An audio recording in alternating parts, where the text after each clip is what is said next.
Eu coloquei o título dessa palavra, Fazendo Muito com Pouco. Você tem ela aí. E isso parece não ser muito normal nos nossos dias, né? Nós queremos fazer muito com muito. Mas a gente precisa entender que no reino de Deus, as coisas acontecem de uma maneira diferente. Porque no reino de Deus, Deus ele é o teu supridor. Deus ele é aquele que coloca semente na tua aljava. E uma vez que você recebe a provisão, aí é onde acontece o maior perigo das nossas vidas. Você está suprido? Eu creio que você está suprido. Porque Deus ele é um Deus bom, Deus ele nos supre. O problema que nós temos quando nós somos totalmente supridos, sabe qual é? É nós trocarmos o nosso suprimento pelo Deus que nos supre. Normalmente, quando está tudo bem, quando está tudo funcionando bem em casa, normalmente nós damos glórias a Deus, né? Mas parece que nós, aleluia, a Joyce complementou, é isso mesmo, um glória a Deus com um aleluia, né? Porque Deus tem suprido as nossas vidas. E Deus ele é um Deus supridor, Deus ele é Pai. Todo pai tem uma característica, ele supre. O seu filho precisa perguntar para você se tem alimento em casa? Se o seu filho chega no seu quarto de manhã cedo e fala, pai, acorda para trabalhar porque você vai precisar trabalhar, tem alguma coisa errada, não tem? O pai ele é supridor, o pai ele entende esse papel. E se nós homens nós entendemos isso, quanto mais Deus, que ele é pai amoroso. Ele nos dá muito mais daquilo que nós precisamos ou merecemos. Na realidade, nós não merecemos nada. É ou não é? Mas a graça dele, o favor dele nos alcançou. E é por isso que nós estamos aqui. Normalmente, o homem de Deus precisa aprender a fazer pouco com muito. Se você for ver a Bíblia, desde o princípio, você vai ver homens de Deus se levantando com uma provisão pequena, fazendo uma grande obra. Sim ou não? Em Deus é assim. E muitas vezes, onde nós erramos? Quando nós achamos que a provisão que nós temos é aquilo que vai gerar o muito nas nossas vidas. Isso é uma analogia totalmente errada.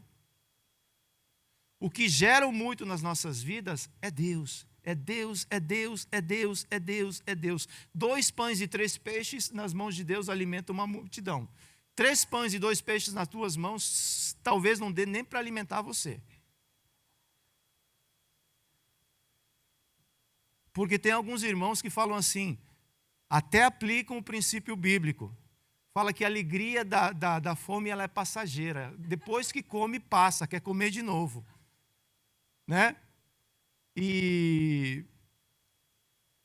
nós precisamos entender isso porque nós vamos falar de um grande homem de Deus que é Davi hoje.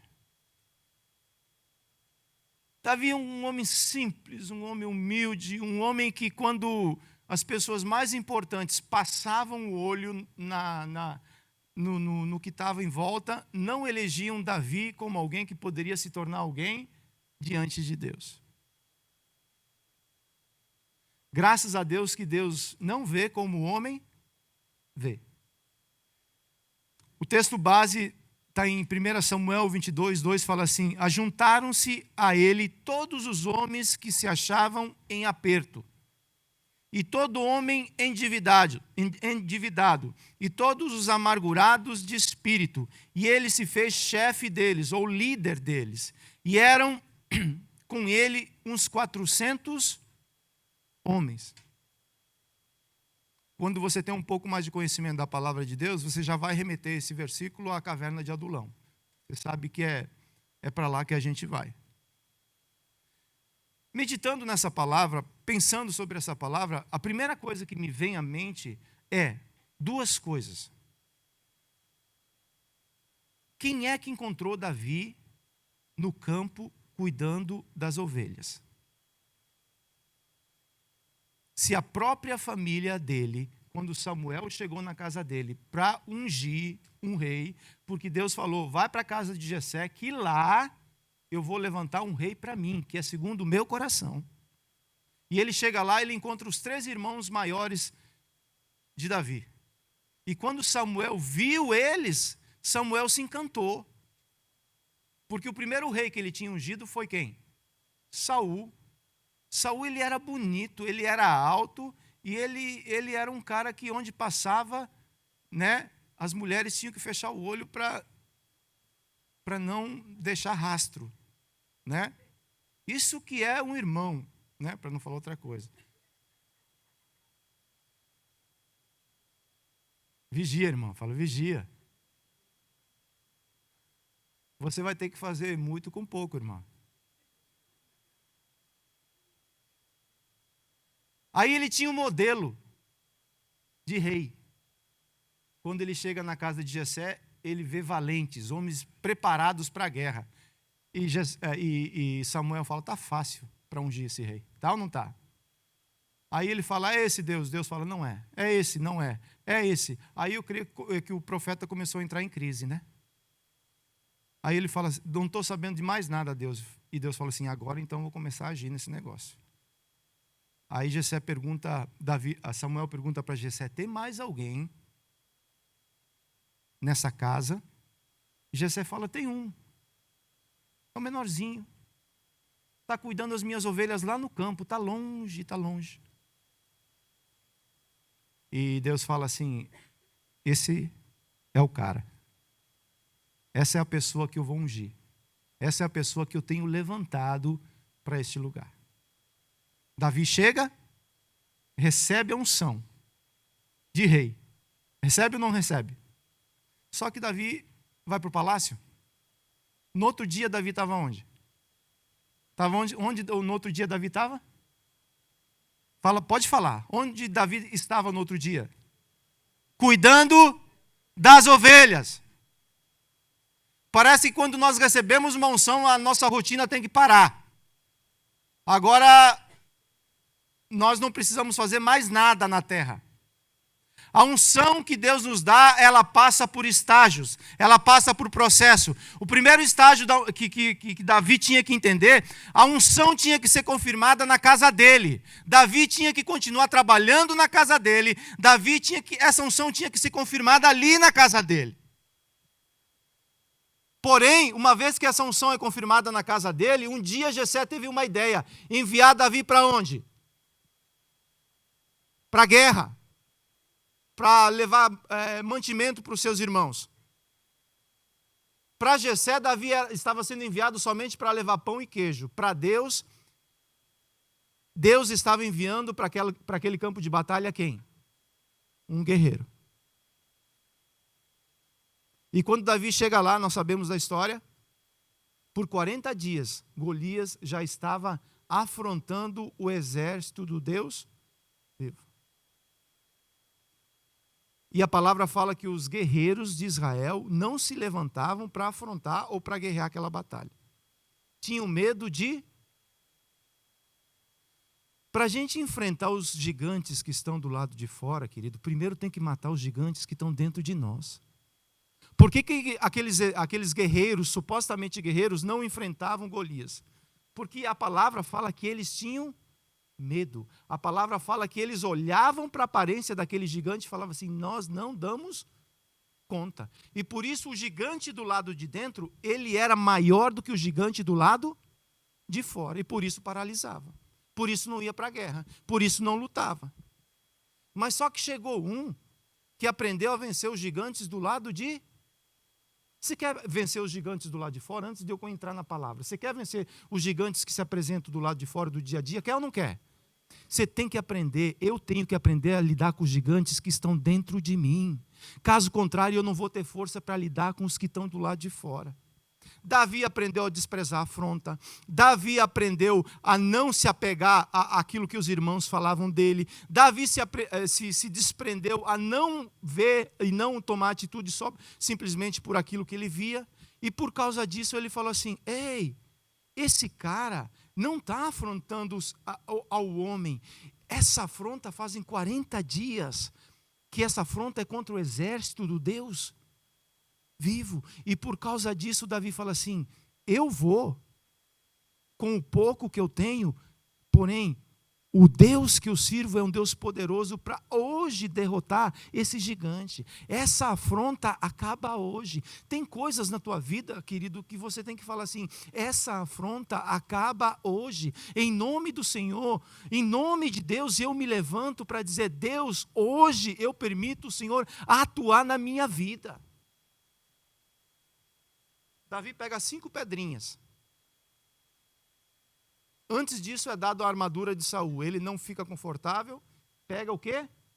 Pega de volta o cajado. Querido, essa palavra tem muito ensinamento. Deram a armadura de Saul para ele. Ele usou, tentou se locomover, se mover, falou: não dá certo. Ele volta a pegar o quê?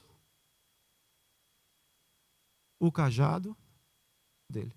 Com quem? O que Davi tinha nas mãos quando matou o leão e o urso? O quê? O cajado. E na hora de enfrentar Golias, ele pegou o quê novamente? Pegou o cajado, recolheu umas pedrinhas, uma funda, um bodoque, eu não sei como chama isso na tua região, um estilingue, e 5 pedrinhas. A palavra relata que ele pegou quantas? Ele precisava de uma, mas ele pegou 5. Muitas vezes nós queremos criar meios para vencer batalhas. A palavra continua sendo a mesma que vai fazer você vencer. As batalhas que você venceu no passado vão te credenciar para você vencer as batalhas do presente. Você venceu o urso e o leão com o cajado na mão? É assim que Deus tem te feito vencer tuas batalhas? Não queira usar a armadura de Saul, não.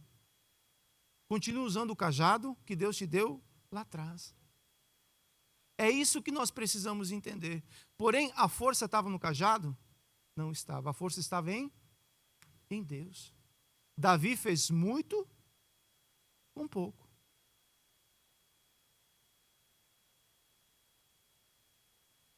Davi recebeu a unção de rei, porém ainda não era rei. Você tem uma promessa de ser mais do que ser vencedor. Eu sou mais do que vencedor. Você é mais do que vencedor. Tem ou não tem essa promessa? Mas você passa por lutas.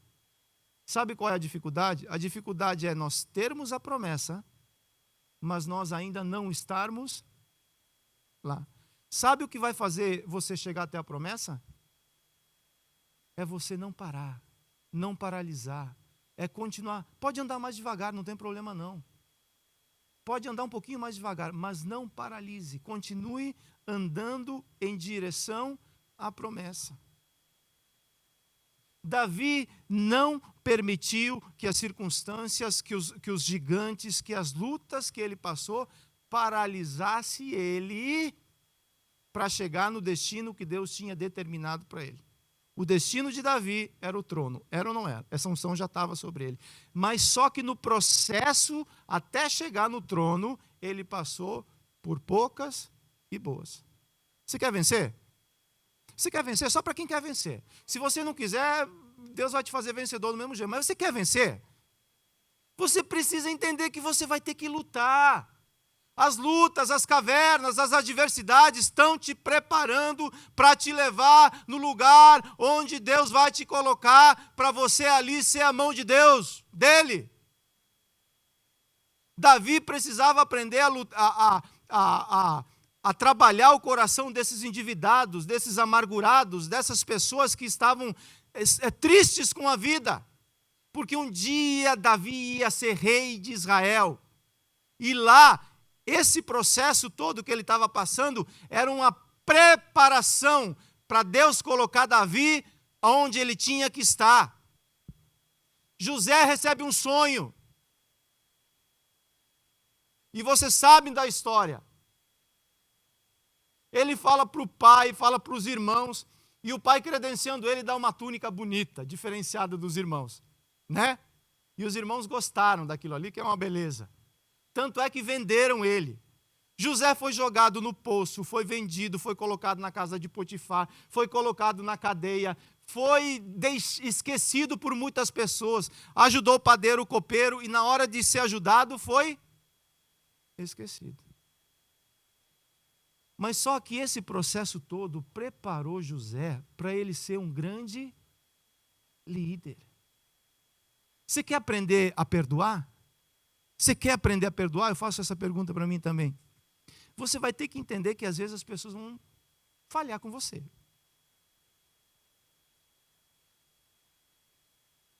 Mas aí é uma decisão. Esses processos, se José não tivesse perdoado antes, quando os irmãos dele se apresentam na presença dele e falam assim: você é José, você é o governador daqui. Que momento para José falar: aqui se faz e aqui, agora eu mando nesse lugar. Mas José faz o quê? Fala misericórdia. Fala misericórdia. Você quer ter misericórdia sobre a tua vida? Você quer ter misericórdia sobre a tua vida? Haja com misericórdia com as pessoas que andam perto de você. Esse processo vai te preparar para você governar. Quem age com misericórdia abre o céu sobre a vida dele. Quem trava essa porta é complicado demais. Porque Davi recebe essas pessoas totalmente desiludidas da vida. E numa caverna, ele começa a trabalhar com eles. Você está se sentindo limitado? Você está se sentindo num lugar onde você fala assim: estou limitado demais aqui. Que lugar perfeito para Deus trabalhar na sua vida. São nessas limitações que Deus age em nós. É em nós. Esse contexto está em 1 Samuel 22, 1, fala assim: Davi retirou-se dali e se refugiou na caverna de Adulão. Quando ouviram isso, seus irmãos e toda a casa de seu pai desceram ali para ter com ele. Ajuntaram-se a ele todos os homens que se achavam em aperto, e todo homem endividado, todos amargurados de espírito. E ele se fez chefe deles. E era com eles uns 400 homens. Coloca a sua mão sobre esse trecho da palavra, eu quero orar. Pai, no nome de Jesus, nós queremos pedir que o Teu Espírito Santo, mais uma vez, nos leve a passear, nos mostre a Tua palavra, nos revele aquilo que nós precisamos entender, aquilo que o Teu Espírito deseja falar conosco. Nós calamos toda a voz do homem, nós calamos toda a mente contrária, toda a palavra que vem contrária à Tua palavra, e liberamos a Tua santa palavra para que no nome de Jesus ela venha nos alimentar nessa manhã e falar conosco e nos ensinar aquilo que nós precisamos aprender. Amém. Primeira coisa que nós precisamos entender aqui: conquistando muito com poucos recursos. Escreva aí no seu boletim.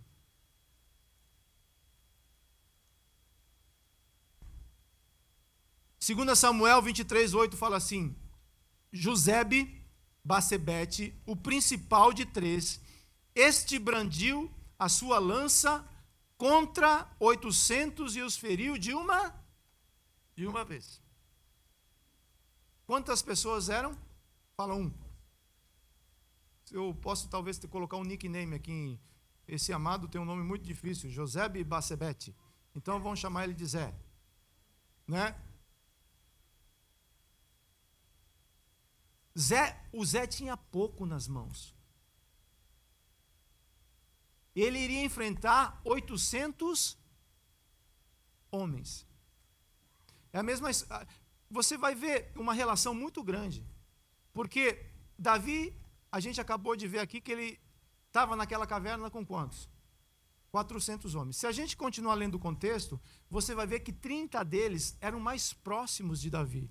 E desses 30, 3 eram essas pessoas que se tornaram os guerreiros bons de Davi. Essa correlação tem tudo a ver com Jesus.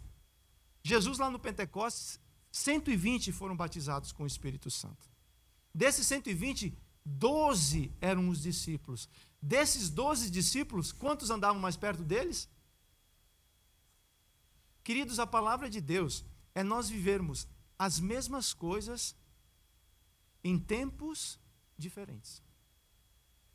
Às vezes as pessoas falam assim: mas a palavra de Deus parece que é a mesma. Sim, a palavra de Deus ela é a mesma. Só que aquilo que você está vivendo nesse momento é a mesma coisa em tempos diferentes.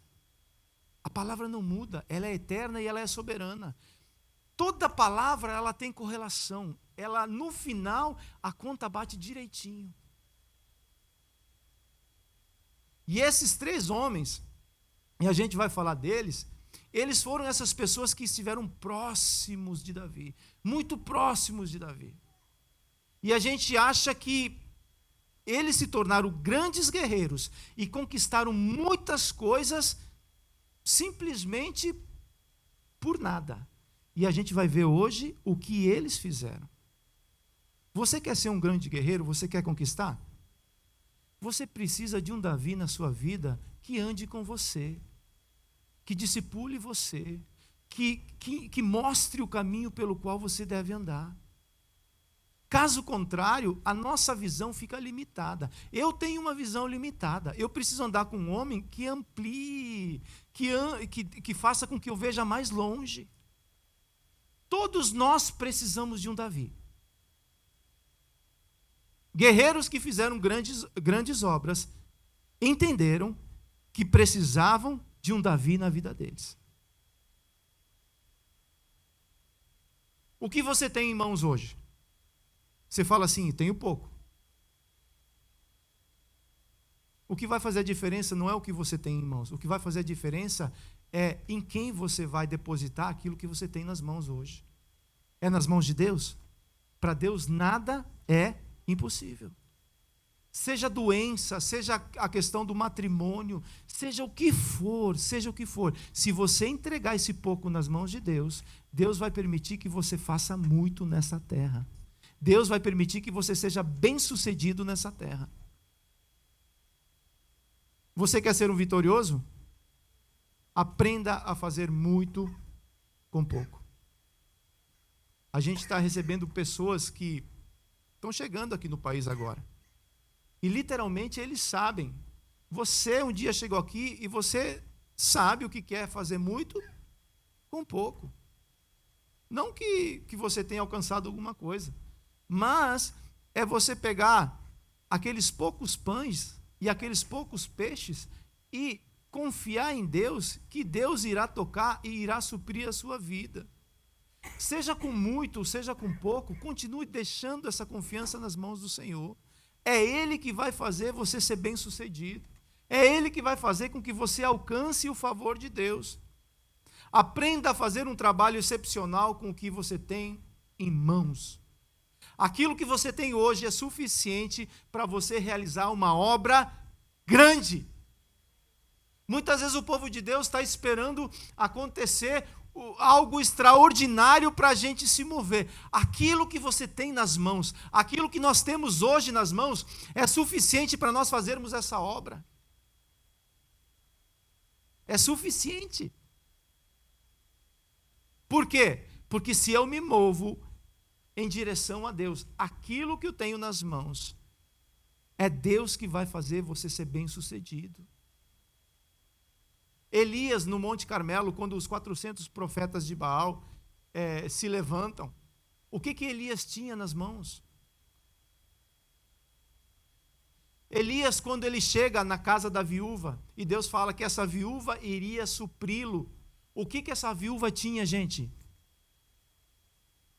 Um pouco de farinha e um pouco de azeite. Eu citei a multiplicação dos pães. Normalmente, o muito de Deus, ele começa com o teu pouco.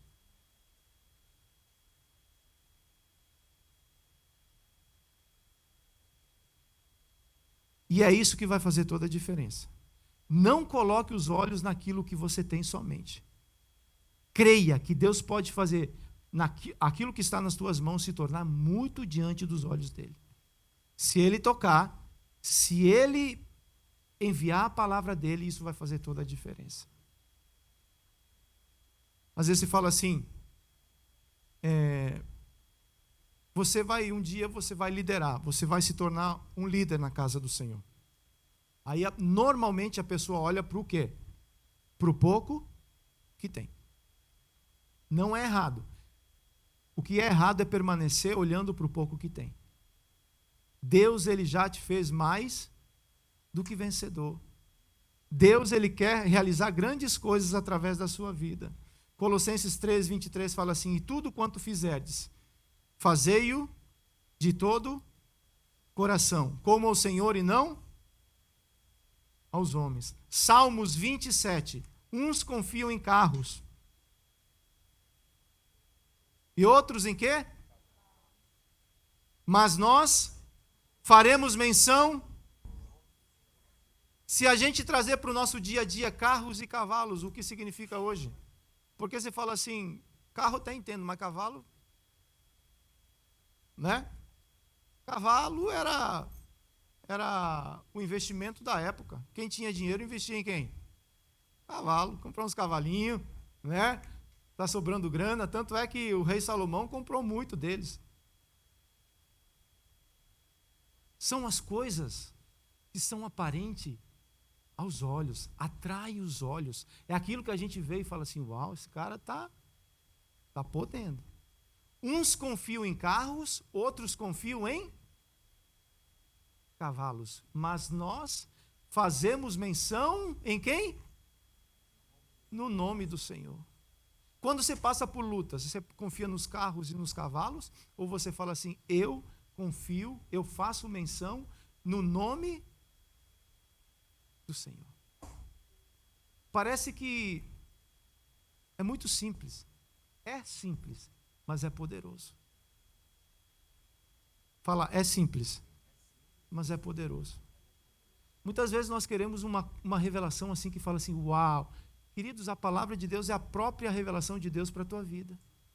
Se confia em carro, se confia em cavalo, você vai se frustrar. Porque o carro quebra, o cavalo empaca. É ou não é? Mas se você fizer menção no nome do Senhor, se você confiar no nome do Senhor, você vai entender uma coisa: todas as coisas, elas cooperam para o bem daqueles que amam a Deus e que praticam a verdade. 1 Coríntios 10, 13, não veio sobre vós tentação senão humana, fala humana. Mas fiel é Deus que vos não deixará tentar acima do que podeis. Antes, com a tentação, dará também o escape, para que a possais suportar. 2 Timóteo 2,4, ninguém que milita se embaraça com os negócios desta vida, a fim de agradar aquele que o alistou para a guerra. Primeira coisa que nós trabalhamos aqui, o pouco que você tem pode se transformar em muito. Depende na mão de quem está. Está nas mãos de Deus? Esse pouco pode se transformar muito. Pode, sem problema. Sem problema. Deus sempre trabalhou com limitações. Tanto é que ele chamou o homem para ser partner dele. É ou não é? E quando eu entendo isso, que Deus ele vai trabalhar com as limitações e vai fazer do pouco muito, eu preciso, você tem um quadradinho ali antes do ponto 2, quando estamos lutando contra adversários poderosíssimos, não dá para brincar, ou eliminamos o adversário ou seremos eliminados. Tem coisas, queridos, que é uma posição, tem coisas que você tem que decidir. Não é assim, aos poucos eu vou deixando. Não, aos poucos, a única coisa que aos poucos é tratamento de caráter. O resto tudo no reino é uma posição. Eu quero deixar isso, eu tenho que me posicionar. Ou nós nos posicionamos para deixar aquilo que nos atrapalha, ou aquilo que nos atrapalha continua conosco o resto da vida. O que é que você precisa deixar? O que é que eu preciso deixar? Hoje é o dia de você falar assim, eu vou deixar esse negócio na minha vida. Eu vou deixar. Posicionamento. Ou nós deixamos isso, ou isso nos segue para o resto da vida e nos atormenta. Para nós fazermos pouco com muito, nós precisamos decidir essas coisas. Caso contrário, horas eu venço, horas dá certo, horas não dá certo. Amém? 2. O uso indispensável da espada do Espírito Santo, ou da espada. 2 Samuel 23, 9. Depois dele, Eleazar. Depois dele quem? Depois do Zé, veio outro valente, que é Eleazar. Quando desafiaram os filisteus, ali reunidos para a peleja, quando já se haviam retirado os filhos de Israel, ele se levantou e feriu os filisteus, até lhe cansar a mão e ficar pegada a espada. Naquele dia, o Senhor efetuou grande livramento, e o povo voltou para onde Eleazar estava, somente para tomar o quê? Os despojos. Quem é esse Eleazar? É um dos 3. O outro tinha uma lança na mão. O que é uma lança, queridos? É uma arma que, se você lançar, você já fica sem ela nas tuas mãos. É ou não é? Então, eu entendo que o Zé lutava com a lança aonde? Presa na mão, porque ele derrotou quanto? 800. Se ele tivesse lançado a lança e matado um, ficava 799. Aí o Zé tinha que ser um maratonista, né? Aqui, Eleazar também venceu. Com o que Eleazar tinha nas mãos agora? Uma espada. E a gente sabe que quando a palavra fala de espada, ela relaciona a espada com o quê? Com a palavra de Deus. Quando você passa por lutas, o que é que você tem em mãos? Quando você passa por lutas, o que é que você cita? Quando você passa por lutas, o que é que você apresenta diante da circunstância? Em Efésios 6,17 fala assim: tomai a espada do Espírito, que é a palavra de Deus. Josué 1,8: não se aparte da tua boca o livro desta lei, antes medita nele dia e noite, para que tenhas cuidado de fazer conforme tudo o que nele está escrito, porque então farás prosperar o teu caminho, e então prudentemente te conduzirás. A palavra de Deus. Quando Josué foi começar o ministério dele, com medo, Deus fala várias vezes para Josué: não tema, Josué, eu sou contigo. Mas depois ele introduz o quê? Não se aparte da tua boca, não se aparte da tua vida, não se aparte do teu coração a palavra de Deus. Medita nela de dia e de noite, e você vai ser bem-sucedido naquilo que você fizer. A palavra é lâmpada para os nossos pés. A palavra nos ensina a nos comportar em cada situação. A palavra ensina o marido a se comportar diante da esposa. A palavra ensina a esposa a se comportar diante do marido. A palavra ensina o funcionário a se comportar diante do patrão. A palavra ensina o patrão a se comportar diante do funcionário. A palavra é um referencial de Deus para as nossas vidas. Sabe quando nós erramos? Quando nós permitimos que a palavra de Deus se aparte das nossas vidas. O conhecimento da palavra é muito importante. Porém, muito mais importante que o conhecimento é a prática. Na hora da luta, do desânimo, do desespero, é hora de levantar e abrir a boca para declarar o quê? A palavra de vitória. Quando nós estamos em adversidades, quando nós estamos em luta, o que é que sai da nossa boca? Isso vai determinar a tua vitória ou não. Porque palavras são sementes. Uma vez que você lançou, ela vai produzir algo. Seja na vida de filho, seja na vida de esposo, seja o que for. Palavras são sementes. Por isso que Josué, Deus fala para Josué: medita nessa palavra. Porque se o coração estiver cheio da palavra de Deus, o que é que vai sair da boca? Palavra de Deus. Alguém que medita na palavra, alguém que tem a palavra como referência, sempre vai ter uma palavra de ânimo para alguém que passa por luta. É ou não é? Nós vivemos tempos atribulados. As pessoas estão atribuladas, andando de um lado para o outro, buscando ser felizes. E buscam isso no trabalho, buscam isso nas redes sociais. Falam assim: vamos ver se tem alguém mais feliz do que eu na rede social. Sempre vai encontrar. É ou não é? E quando você encontra alguém com um sorrisão, você faz um like. Fala assim: esse cara está feliz. Sabe o que vai fazer o teu coração ser alegre? Sabe o que vai fazer você ser mais do que vencedor? A palavra de Deus. Se apegar na palavra de Deus. Buscar e praticar isso daqui. Isaías 54, 17 fala assim: toda arma forjada contra ti não prosperará, toda língua que ousar contra ti em juízo, tu a condenarás. Esta é a herança dos servos do Senhor, o seu direito que de mim procede, diz: como faremos isto? Usando a espada do Espírito. Quando tiver um tempinho, pega o Salmo 119, precisa de um tempinho maior para ler ele, mas você vai ver Davi, o salmista Davi, falando o tempo todo sobre a palavra de Deus. E ele começa falando assim: eu guardei a tua palavra onde? No meu coração, para eu não pecar contra ti. Salmo 119, 81. Ó Deus, estou aflito. Quem que está falando isso? Quem que está falando isso? Davi. Esperando que tu me livres dos meus inimigos. Eu ponho a minha esperança na tua palavra. Salmo 119, 50. O que me consola na minha angústia, isto é isto, que a tua palavra me vivifica. Salmo 119, 65. Tens feito bem ao teu servo, Senhor, segundo a tua palavra. Salmo 119, 170. Chegue a minha petição à tua presença, livra-me segundo a tua palavra. Vamos usar a espada até se apegar na nossa mão. Foi isso que Eleazar fez. Ele lutou tanto, que ele saiu o quê? Vamos dizer que seja sangue.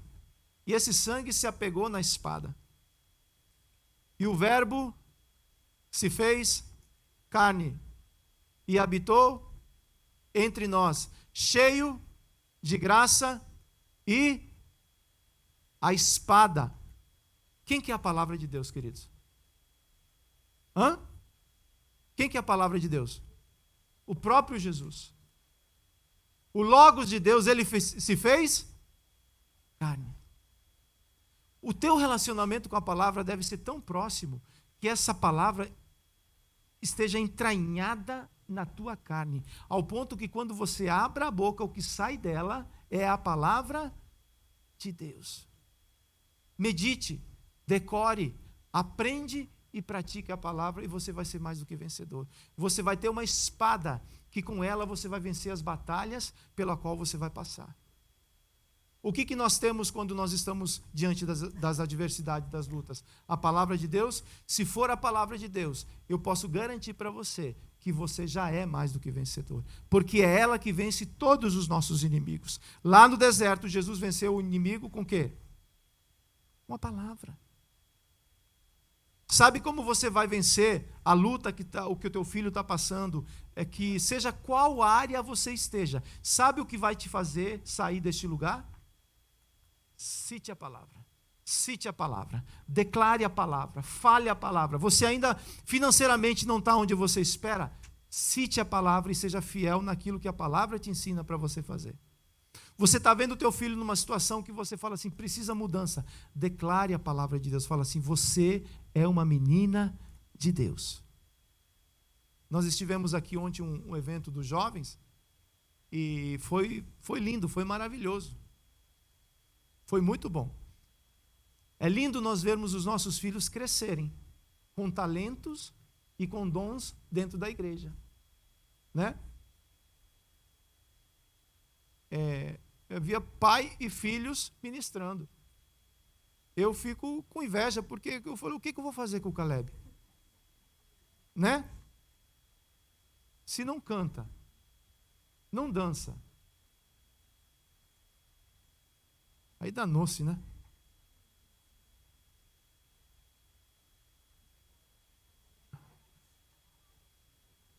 Prega mais ou menos também, não é assim não. Mas eu cheguei em cada um deles depois. No Caio, nas Vitórias, nas irmãs Vitória, ô Glória. E falei assim, você é uma mulher de Deus. Você vai crescer no dom, você vai crescer na graça e Deus vai te levar para o lugar que Ele tem preparado sobre a tua vida. Você é uma bênção. Deus tem um propósito sobre você. Essa unção te capacitará a você chegar onde você tem que chegar. Declare a palavra. Fale para os teus filhos aquilo que está no teu coração. Os teus filhos não vão saber se eles são homem ou mulher de Deus se você não declarar para eles. Falar assim, você é um menino de Deus. Menino de Deus. Estava fazendo a meditação na palavra essa semana com o Caleb, e ele começou a ler João capítulo 1, e ele sabe que ele vai ler, depois ele vai ter que falar o que ele leu. E aí, filho? Are you what, daddy? Talk to me, sir. Aí ele pega um versículo e ele destrincha o versículo do jeito dele. Falei, good job. Aí ele começou a falar comigo disso daqui. João capítulo 1. O verbo se fez. No princípio era o verbo estava com Deus e o verbo era Deus. Todas as coisas foram feitas por meio dele. Sem ele, nada do que foi feito poderia. Sabe aquilo que ainda não está feito, aquilo que não está pronto na tua vida? Sabe o que está faltando? Libera a palavra. Libera a palavra de Deus. E Deus chama à existência as coisas que não existem como se elas já existissem. E ele começou a falar, Daddy, o verbo se fez carne. E na tradução em inglês é carne e sangue. E eu falei, cara, esse menino está me falando, está me ajudando na pregação. O verbo se fez carne e o verbo se fez sangue. Aqui, Eleazar, a palavra estava tão apegada a ele, que o sangue da mão dele se apegou à espada do Espírito, e ele não soltou essa espada até que a vitória veio sobre a vida dele. Não solte a palavra, não solte o livro dessa lei, medita de dia e de noite, passando por lutas, passando por adversidades, pegue a palavra, cita a palavra, declara a palavra, fala, eu sou tudo aquilo que a palavra diz que eu sou, eu posso chegar onde a palavra me permite chegar. Quando você faz isso, você está criando rios, você está criando caminhos no meio do deserto, porque essa é a finalidade da palavra. A palavra cria aquilo que não existe. Lá no Gênesis, Deus criou através do Logos, a terra era sem forma e vazia, e o Logos era liberado, haja luz. E o que acontecia? Luz acontecia, firmamento sobre a terra. E o que acontecia? A palavra profetizada era cumprida. É isso que nós precisamos como igreja entender. Voltar para a palavra. Conhecer a palavra. Queridos, você escutar essa mensagem hoje é muito boa. Eu espero que seja. Mas durante a semana, qual é o relacionamento que você tem com a palavra? Nenhuma? Você não vai conseguir criar caminhos novos no meio do deserto. Quando você chegar no deserto, você vai paralisar no deserto. Porque a palavra é que te tira diante das circunstâncias adversas. Tenha um relacionamento com a palavra. Que bênção, permaneça nesse lugar. Porque quem conhece a palavra cresce. Fala, quem conhece a palavra cresce. E pratica, né? Só conhecer não adianta, tem que praticar também. 3. Valorizar e lutar pelo que Deus nos deu.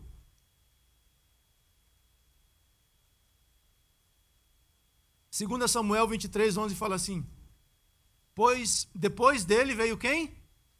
Sama. Então tinha o Zé, tinha Eleazar, e agora vem quem? Sama, filho de Agê, o Ararita. Quando os filisteus se ajuntaram em Leí, onde havia um pedaço de terra cheio de lentilhas, e o povo fugia de diante dos filisteus, pôs-se Sama no meio daquele terreno, e o defendeu, e os feriu, os filisteus, e o Senhor efetuou grande livramento. O que é um campo de lentilhas? Hoje. Pouca coisa, não é? É ou não é? Mas só que Sama, ele se levanta no meio desse campo de lentilha. Vou contextualizar para você entender e falar assim, campo de lentilha, como é que eu aplico isso? Campo de lentilha é a tua casa. Se levante para estabelecer lá e falar assim, aqui, não. Campo de lentilha pode ser tua igreja, onde se fala assim, aqui nós vamos estabelecer o reino de Deus. Campo de lentilha pode ser o teu trabalho.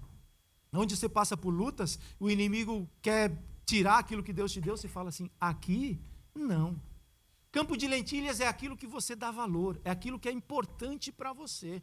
Para Sama, o campo de lentilha era a provisão dele, era tudo o que ele tinha. Se os filisteus roubassem, tirassem o campo de lentilha, ele não teria mais nada. Por isso ele se levanta para lutar, por isso ele se levanta para estabelecer a vontade de Deus naquele lugar. A vontade de Deus é estabelecida na tua vida quando você se levanta para lutar. Nós temos uma ideia muito errada do reino de Deus. A gente acha que a gente vem na igreja para não fazer nada. Quem falou isso para você? A gente acha que a gente vai para o céu, para ter uma rede lá no céu, ficar sentado, deitado na rua de cristal, perto do lago de cristal, balançando para um lado e para o outro. Quem falou isso para você? Quem falou que você vai para o céu para descansar? Quem falou para você isso? Quem falou que você aqui na igreja, você não precisa lutar, não precisa trabalhar, não precisa servir, não precisa se doar pelo corpo? Quem falou isso? Queridos, quem falou isso para você e para mim? Nós precisamos entender que nós somos servos. Os servos, eles estão no corpo para quê? Para proteger o campo de lentilha, para lutar pelo campo de lentilha e fazer com que esse campo de lentilha, naquele lugar, se levante Deus através da sua vida. Porque Deus pôde fazer uma grande obra através da vida de Sama, por quê? Porque ele se levantou. Fala posicionamento. Você quer milagres na tua vida? Você quer sobrenatural na tua vida? Fala posicionamento. Você quer ser um discípulo? Todos nós queremos. Posicionamento. Sama se posicionou no campo de lentilha, no meio do campo de lentilha, e falou assim, eu vou lutar por isso. Para os filisteus, para quem estava olhando do lado de fora, talvez não dava valor nenhum. Mas Sama falou assim, essa é minha vida. Isso é tudo que eu tenho. Homens, fica de pé, por favor. Todos os homens.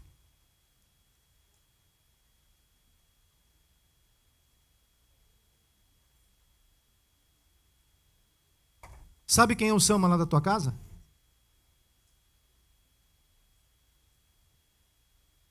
É você.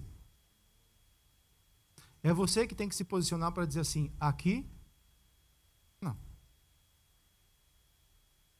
Aqui, Deus, você vai reinar.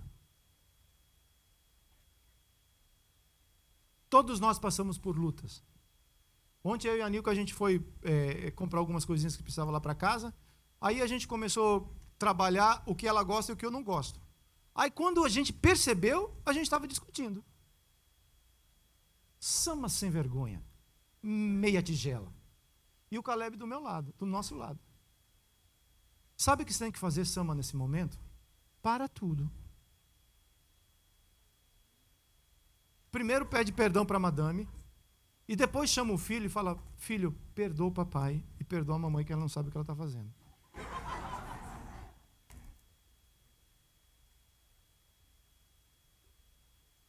É muito simples, gente. Isso é ser Sama. É sentar do lado do filho e falar assim, Sama chegou. Vamos ter tempo de qualidade? Vamos estar junto? Vamos cuidar daquilo que realmente interessa? Como é que está a tua vida com Deus, Sama? Como é que está a minha vida com Deus? Como é que está o governo lá da casa, da igreja? A primeira unção de Davi foi aonde? Eu falei. A primeira unção começa aonde? A unção verdadeira é a unção da casa. Nós não podemos fechar os olhos para isso. Caso contrário, a gente não consegue ser vencedor nas nossas batalhas. Se eu saio daquele lugar, daquele meia boca, eu podia fazer de conta que o Caleb não estava escutando e ninguém estava vendo.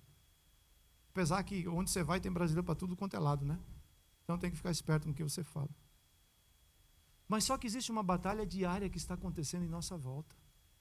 É isso que te dá forças para vencer as batalhas ou é isso que permite que o inimigo alcance vantagem nas nossas vidas? Quero orar por você. Quero orar pela minha vida. Senhor, eu quero pedir, ó Deus, que se levante neste lugar os Samas, os sacerdotes que o Senhor tem preparado, Deus.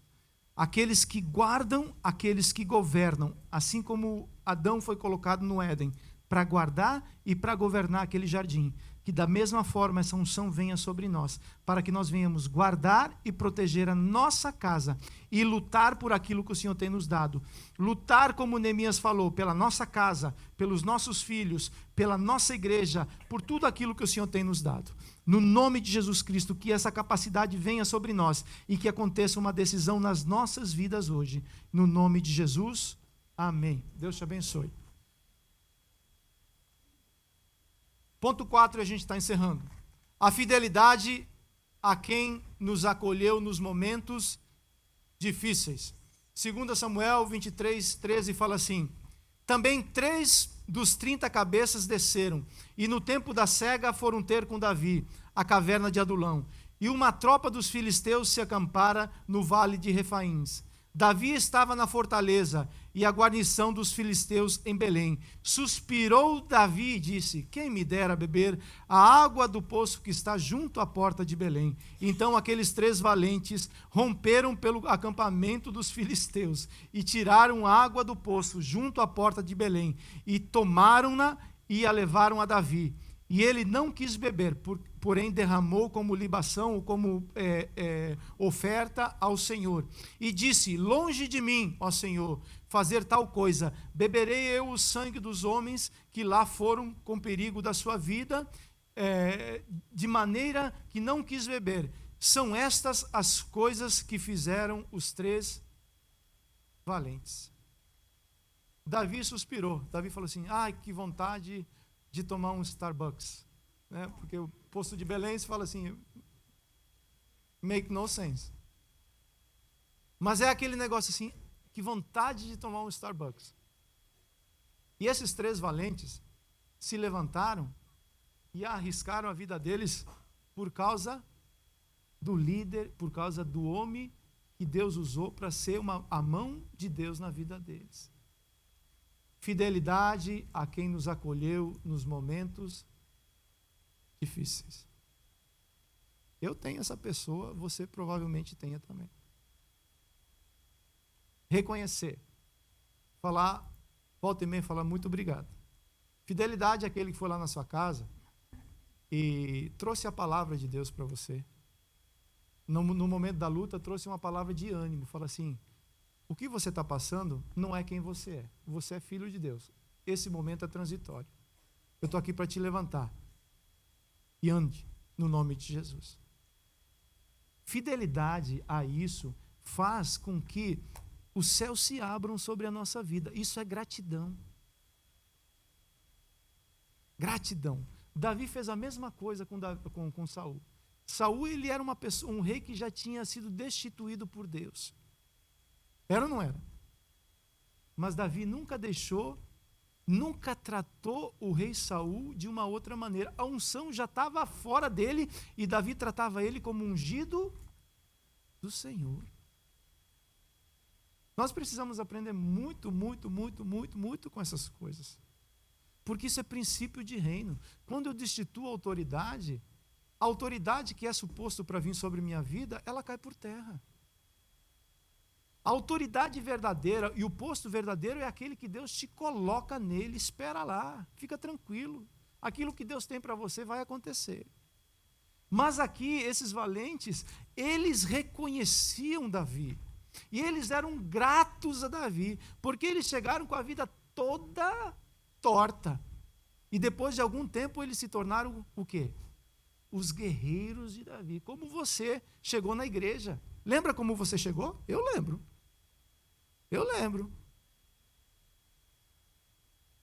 Teve um Davi na sua vida que te discipulou, que profetizou sobre você, que andou com você, que cuidou de você, que amou você, que compreendeu você, e às vezes não foi compreendido e vice-versa, porque acontece muito isso nos relacionamentos.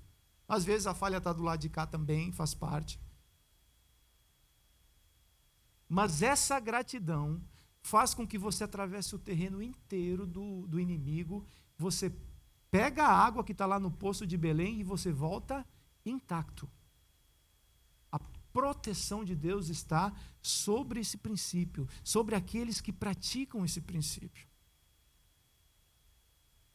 O que aprendemos? Trabalhar com todo o coração naquilo que o Senhor nos deu como recurso. Faça muito com pouco. Não olhe para o recurso, olhe para aquilo que Deus pode fazer através da sua vida.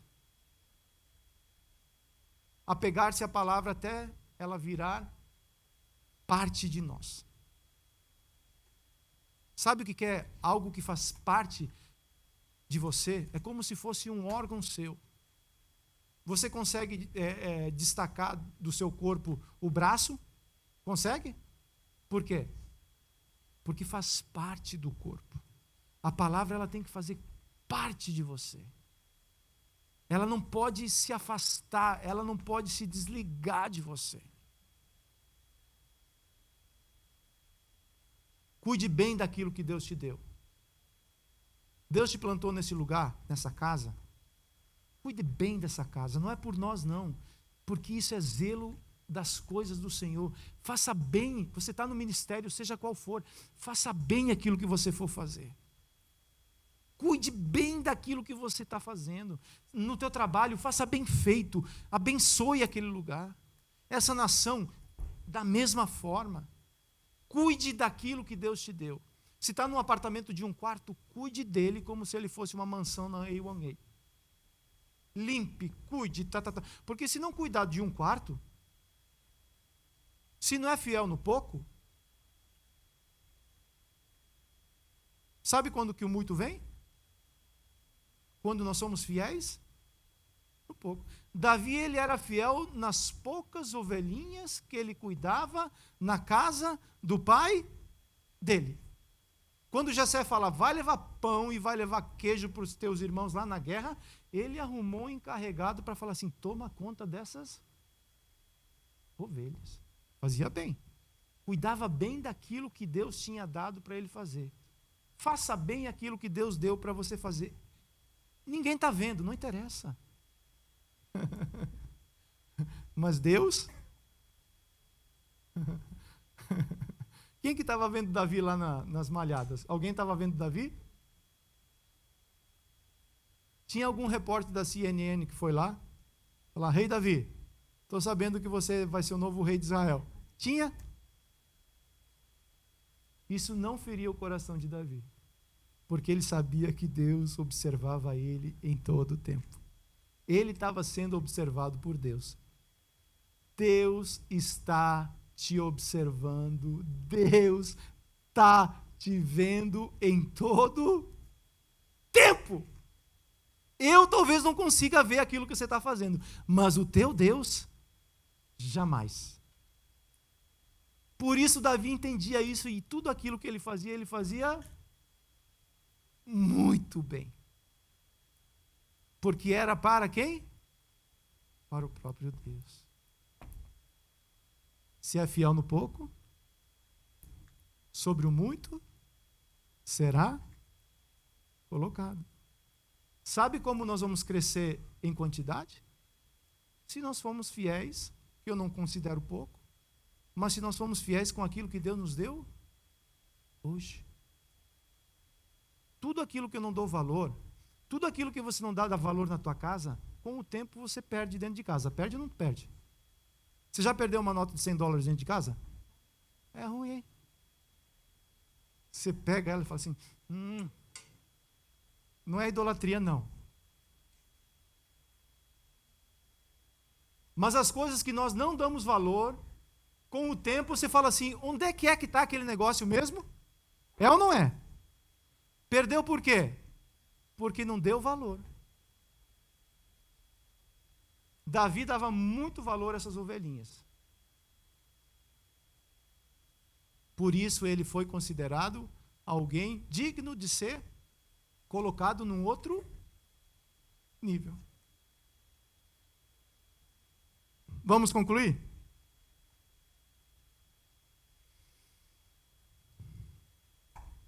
Qual é o pouco que você precisa apresentar diante de Deus?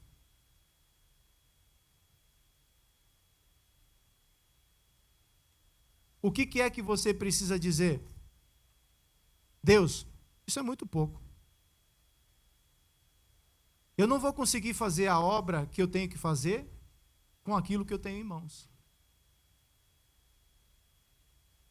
Faça até você ter provisão na mão. Uma vez que acabou a provisão, esse é o momento oportuno para Deus proporcionar o milagre. Sabe qual é a matéria-prima do milagre? Fala pouco. O pouco é o lugar onde Deus vai proporcionar o milagre nas nossas vidas. Se Deus nos desse tudo, de uma vez, para que nós precisaríamos de Deus? Se Deus resolvesse todos os problemas da sua vida hoje, Sidney, você continuaria sendo fiel a Deus? Vou voltar essa pergunta para mim. Se Deus resolvesse todos os meus problemas,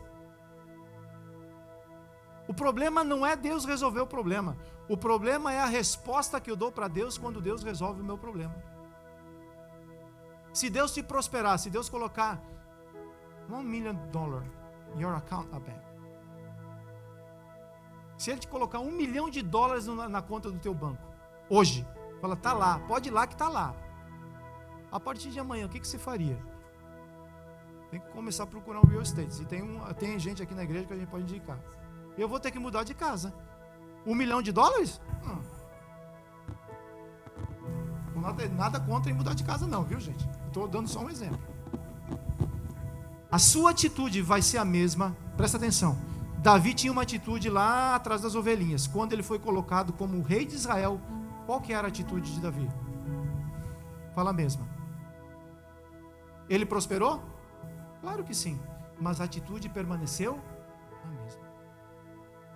Deus quer te fazer prosperar, porém Ele não quer que mude a sua atitude. Continue simples, continue humilde, continue dizendo assim: se o Senhor não agir através de mim, ora diga Israel, se não fosse o Senhor, os nossos inimigos já teriam nos engolido vivos.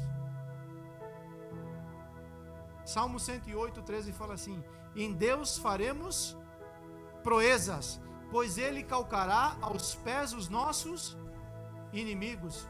Salmo 118:15. Nas tendas do justo há voz de júbilo e de salvação. A destra do Senhor faz... O que tem na tenda do justo?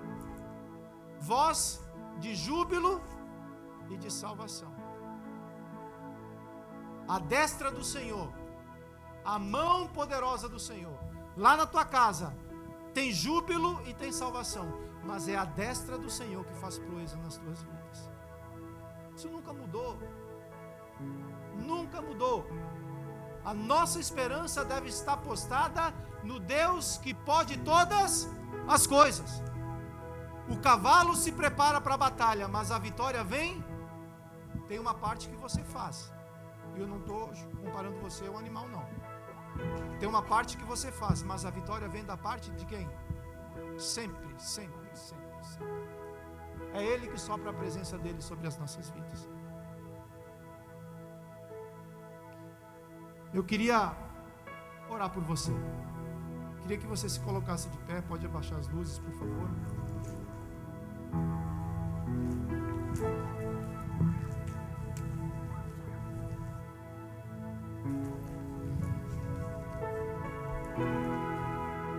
Conquistando muito com poucos recursos. O uso indispensável da espada do Espírito. Valorizar e lutar pelo que Deus nos deu. Fidelidade a quem nos acolheu nos momentos difíceis. Zelar e cuidar do nosso campo de lentilha produz unidade, valentia, cumprimento da missão, fidelidade, fé, vitória e reconhecimento. A prática desses princípios fará de você um guerreiro vencedor. Deus, eu quero abençoar a tua igreja, meu Deus. O que nós temos nas mãos, Pai, é o suficiente para nós fazermos essa obra. O O que nós temos nas mãos, Senhor, é aquilo que o Senhor tem nos dado. E nós queremos zelar, ó Deus, por aquilo que o Senhor tem nos dado. Queremos pedir, ó Deus, que o Senhor nos fortaleça. Queremos pedir que o Senhor nos renove. Queremos pedir que o Senhor abra o nosso entendimento, para que nós venhamos, ó Deus, receber da parte do Senhor o ensinamento que o Senhor quer trazer sobre nós nessa manhã. O Senhor quer fazer de nós guerreiros valentes, homens que se tornam discípulos, ó Deus, do verdadeiro Cristo, ó Pai, que por onde eles andam, vencem as batalhas que se apresentam diante do caminho. Na autoridade que é no nome de Jesus, eu peço que essa palavra se cumpra sobre as nossas vidas. Que nós venhamos, ó Deus, sermos, ó Deus, aquilo que a Tua palavra diz que nós somos. Mais do que vencedores em tudo o que nós iremos fazer. Mas para isso, nós precisamos confiar no Deus Todo-Poderoso, que vence as nossas lutas e vence as nossas batalhas. Eu quero pedir, ó Deus, que o renovo da parte do Senhor venha sobre a vida dos meus irmãos.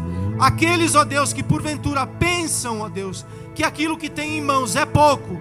Que no nome de Jesus o entendimento venha, Senhor, para que com esse pouco nós possamos fazer muito para Ti, Senhor. Nós somos limitados, mas nós servimos um Deus Todo-Poderoso. Não há limite e não há impossível para aquilo que o Senhor pode e irá fazer através das nossas vidas. E eu quero pedir que isso aconteça na vida dos meus irmãos.